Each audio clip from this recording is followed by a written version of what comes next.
And during my own research, I've found that there's literally a mountain of evidence and research, all very well done, very professionally performed, Right.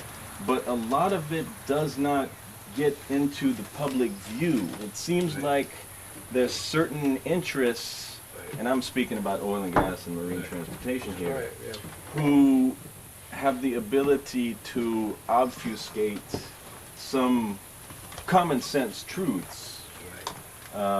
And when I look at a map of, let's say, a presentation by the Army Corps of Engineers, they often will use a cartoon map which has a healthy green landmass and a canal which looks like a thin, well-defined line. But if you go to the satellite photo, you can see quite clearly it's tantamount to propaganda. Right. We all have access to the internet, just about, or anyone can. We have access to real-time or near to real-time satellite photography. Why do we continue to insist on using these cartoons which represent something from the 18th century? Right.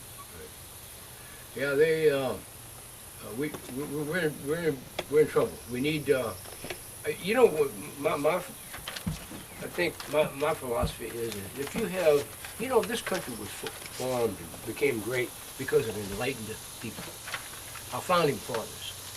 I know no better word than enlightened.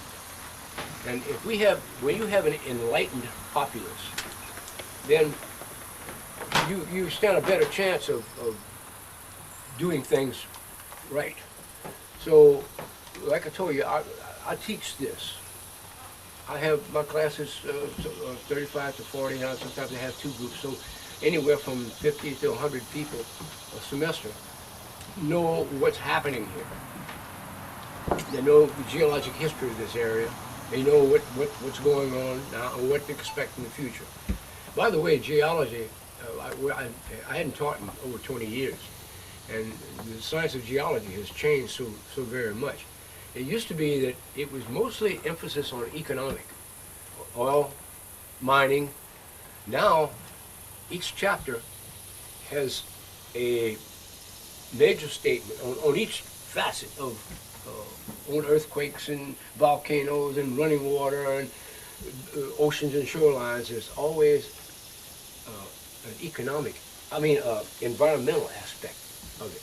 So that now the opportunities for young geologists are not just going to work for an oil company or a mining engineering company, mining company, but they work with the EPA or some of the other environmental, even on state, local, state, and federal level, so that the job opportunities. But the main thing is that if they know our homeland, the history of it, how it got here, what's happening to it, then when somebody does something dumb, you got enough people out there saying, hey, whoa, hold it, you know? And like I told you, I was so well pleased with some of the answers I'm getting. I've got wonderful students. These are good kids. And we're doing field work. Fortunately, we do the Terrebonne estuary program. We're being funded, so we go to, I'll take them to the last island. When you look at the island, what's there now, I got an 1853 chart that I bring along and say, here's where we are now. Look what it was in 1853. So then, hey, dude.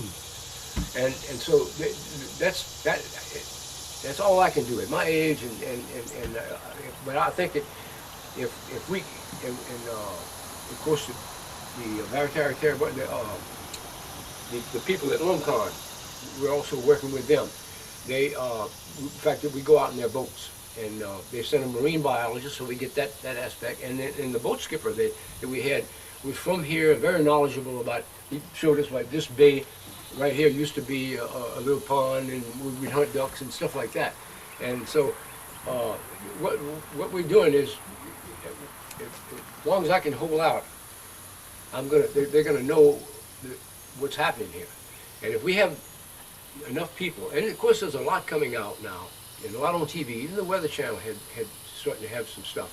But so if you've got an enlightened populace, we got a better chance. That's it. And there's a lot more to do than that, of course. But there's been a lot of dumb things done. You know, I think now, what we know now, they would never be able to build another navigation canal. not here. So if someone were proposing the navigational canal today, I don't think they could do it. They'd have a riot.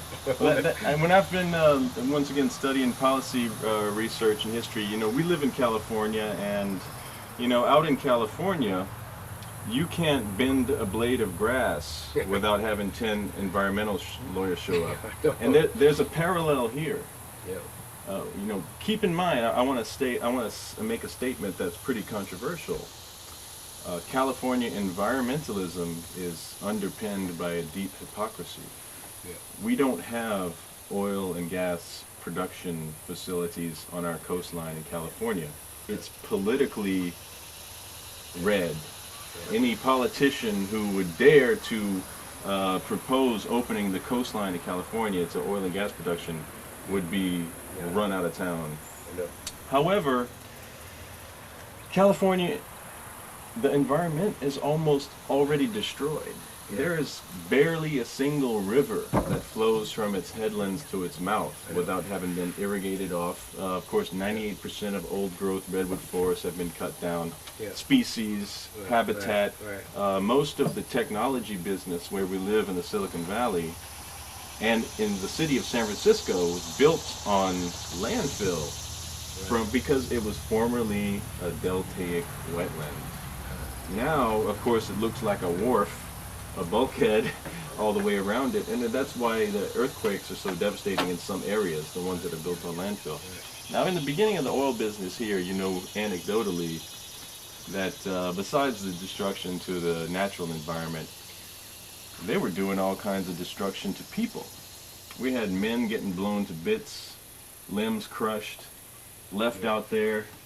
Now, if you drove up to a fabrication yard today, you'd probably see, or a shipyard, you see 10 signs that say safety first, safety first, safety first.